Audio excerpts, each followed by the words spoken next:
Assalamualaikum warahmatullahi taala wabarakatuh.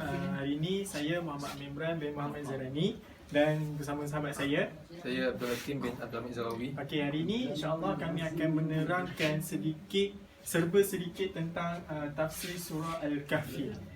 Okey. Bismillahirrahmanirrahim. Surah Al-Kahfi merupakan surah yang ke-18 di dalam Al-Quran. Surah ini juga mengandungi 110 ayat dan surah ini diturunkan di Mekah. Surah ini bermula pada pertengahan juzuk 15 dan berakhir pada awal juzuk 16. Surah ini dinamakan Al-Kahfi yang bermaksud gua kerana perihal penduduk gua itu ada disebutkan pada ayat 9 hingga ayat yang ke-26. Surah ini dinamakan Al-Kahfi juga kerana pada bahagian pertama surah ini mengisahkan sekumpulan pemuda yang berselindung di dalam gua. Allah menceritakan Ashabul Kahfi bagi menjawab pertanyaan kaum kafir yang menguji kenabian Rasulullah sallallahu alaihi wasallam.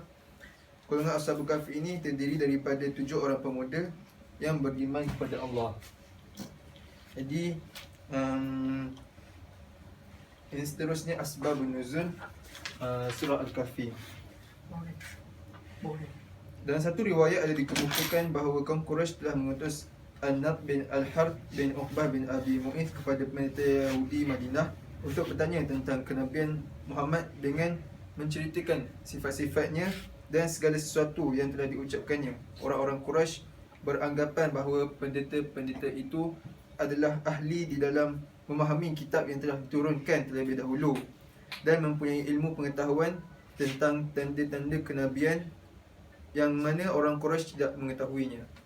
Kemudian kedua orang utusan itu berangkat menuju ke Madinah dan bertanya kepada pendeta-pendeta Yahudi itu sesuai dengan apa yang diharapkan oleh kaum Quraisy.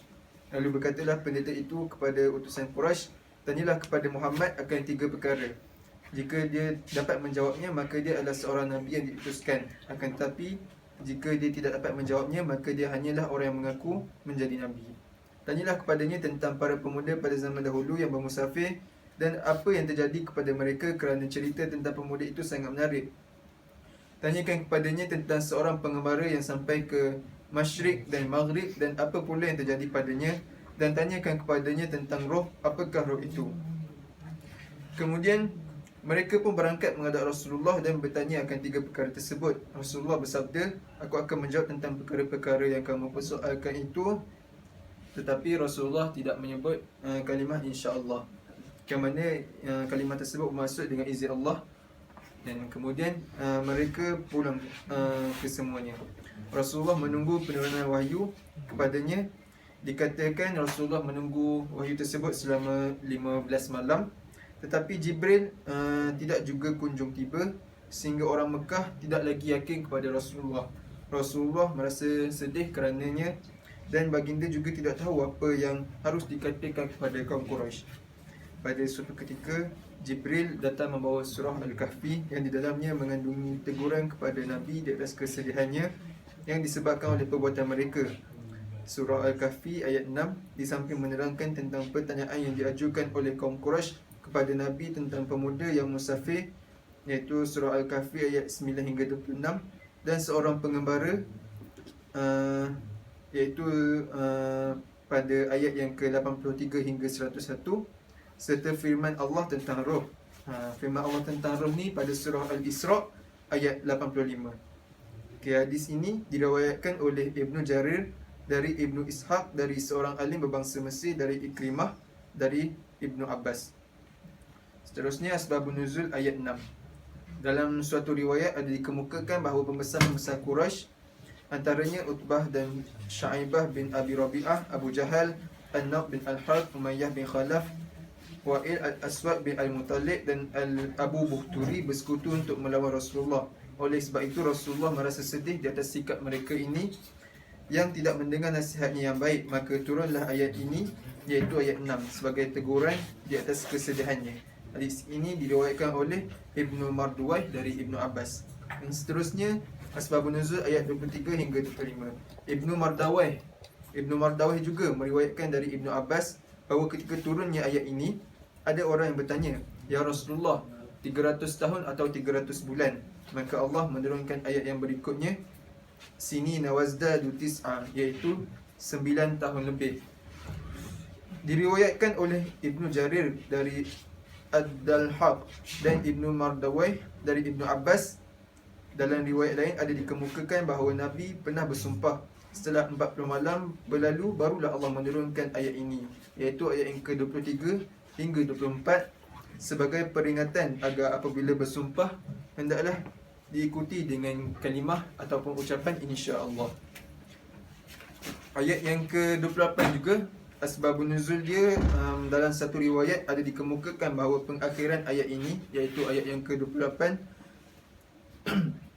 permulaan ayat ini telah dijelaskan asbab nuzulnya dalam surah Al-An'am berdasarkan kepada riwayat Khabab, turun berkenaan dengan Umayyah bin Khalaf Al-Jumhi. Dia menyuruh Nabi melakukan perbuatan yang dibenci oleh Allah, iaitu dengan mengusir sahabat-sahabatnya yang fakir dan berusaha mendekatkan pembesar-pembesar Quraisy kepada Nabi. Maka ayat di atas melarang Nabi dari menunaikan permintaan mereka itu. Asbabun nuzul ayat 109, dalam satu riwayat ada dikemukakan bahawa kaum Quraisy berkata kepada kaum Yahudi, berilah kami sesuatu agar kami dapat tanyakan kepada orang ini, iaitu Nabi Muhammad. Kaum Yahudi menjawab, tanyakan kepadanya tentang roh. Kaum Quraisy pun bertanya kepada Nabi Muhammad. Maka turunlah ayat tentang roh, iaitu pada surah Al-Isra ayat yang ke-85. Setelah kaum Quraisy menyampaikan jawapannya, berkatalah kaum Yahudi, kami diberi dengan ilmu yang banyak, iaitu dengan diberi Taurat, dan barang siapa yang diberi Taurat, sesungguhnya dia diberi kebaikan yang banyak. Maka turunlah ayat ini, iaitu ayat yang ke-109, sebagai penjelasan bahawa ilmu Allah itu tidak akan ada menyerupainya dan tidak akan habis. Dan yang terakhir, asbabun nuzul ayat 110, dalam satu riwayat ada dikemukakan bahawa seorang lelaki berkata, ya Rasulullah, aku ini seorang yang tabah dalam berperang dan mengharapkan keridhaan Allah, serta aku ingin kedudukanku dilihat oleh orang lain.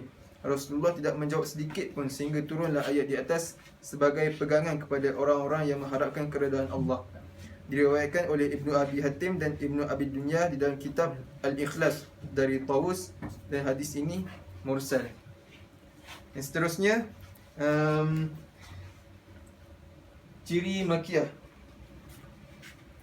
Surah ini mengapa disebut sebagai Makiyah? Kerana surah ini mengandungi seruan tauhid kepada Allah.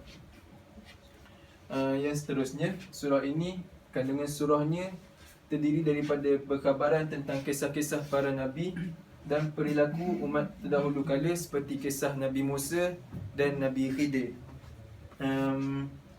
Surah ini juga mengandungi kisah berkaitan dengan Nabi Adam dengan Nabi Iblis. Jadi dengan Iblis. Seterusnya, kita teruskan dengan maqasid. Okey, seterusnya kita akan bergerak kepada maqasid surah Al-Kahfi ni. Okey. Dalam surah Al-Kahfi ni, dia kita orang dapat menyimpulkan bahawa ada 3 maqasid yang dapat kita temui dalam surah Al-Kahfi ini. Yang pertama adalah pembetulan akidah. Sebagaimana kita tahu, surah Al-Kahfi ini diturunkan di sebelum hijrah, iaitu sebelum surah Al-Isra diturunkan, walaupun surah Al-Isra itu adalah surah lebih awal daripada surah Al-Kahfi. Okey, dalam poin pembetulan akidah, kita dapat lihat sebagai contoh banyak dalam pembetulan akidah. Sebagai contoh, saya boleh beri satu contoh, iaitu ayat 5 terawal daripada surah ini dan ayat terakhir dari surah ini yang membincangkan tentang akidah wahdaniyah dan menolak akidah yang syirik yang dilakukan oleh kaum musyrikin. Seterusnya, dalam ayat 2 ayat awal dan akhir itu, dia membincangkan perbezaan di antara akidah ilahiyah dan juga dengan zat-zat makhluk yang baru. Seterusnya, kita bergerak kepada poin yang kedua, iaitu pembetulan metodologi berfikir dan pembersihan jiwa. Dalam poin ini, dari segi aspek ini, kita dapat lihat bahawa ayat surah Al-Kahfi ini diturunkan untuk menolak segala ideologi kaum musyrikin, kaum kafir Quraisy yang mengatakan bahawa Allah itu mempunyai anak. Sebagaimana firman Allah Subhanahu wa taala, Bismillahirrahmanirrahim, wa yunziru alladhina qalu ittakhadallahu walada. Maksudnya, dan juga Al-Quran itu memberi amaran kepada orang-orang yang berkata Allah mempunyai anak. Contoh yang kedua adalah daripada kisah Nabi Musa dan Nabi Khidir. Kita dapat lihat bahawa dalam kisah itu Nabi Musa dengan hamba Allah yang soleh. Dekat situ Said Qutb tidak mengkhususkan nama Nabi Khidir sebab kita tak dapat lagi riwayat yang mengatakan itu adalah Nabi Khidir. Said Qutb meletakkan hanya hamba Allah yang soleh ketika dia menerangkan kepada Nabi Musa rahsia tindakan-tindakannya yang dikritik oleh Nabi Musa AS. Katanya, rahmatan min rabbik wa ma fa'altuhu an amri. Maksudnya sebagai satu rahmat dari Tuhanmu kepada mereka, dan ingatlah aku tidak melakukannya menurut fikiranku sendiri. Maknanya Nabi Khidir itu melakukan segala perbuatannya yang membunuh, memecahkan kapal, itu adalah bukan disebabkan fikiran dia dan nafsu dia semata-mata. Itu adalah wahyu yang diberikan Allah kepada Nabi Khidir itu. Seterusnya kita bergerak kepada pembetulan nilai-nilai yang menggunakan neraca akidah dan pembinaan sasiah umat yang gemilang. Dalam aspek ini saya memberi contoh kisah Zulkarnain.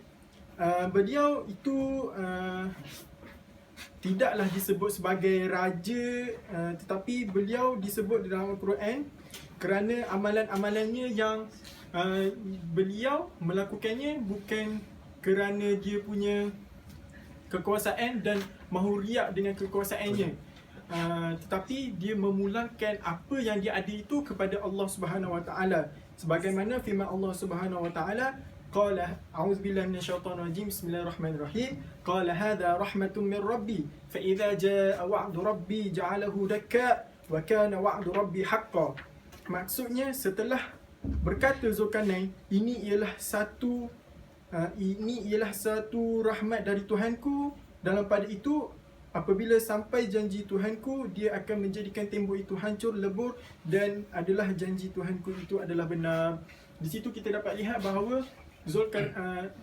ataupun kita boleh panggil dia Raja Zulkarnain, dia mempunyai kuasa yang dia boleh sekat dan membina tembok yang dapat menyekat Ya'juj dan Ma'juj untuk memusnahkan dunia ini. Tetapi apabila tembok tu dah selesai disiapkan, dia menyandarkan perbuatan dia itu kepada Allah Subhanahu Wa Taala yang Maha Kuasa, yang memberikan kekuasaan itu kepada Zulkarnain itu. Okey, setakat itu saja daripada kami. Sekian, terima kasih.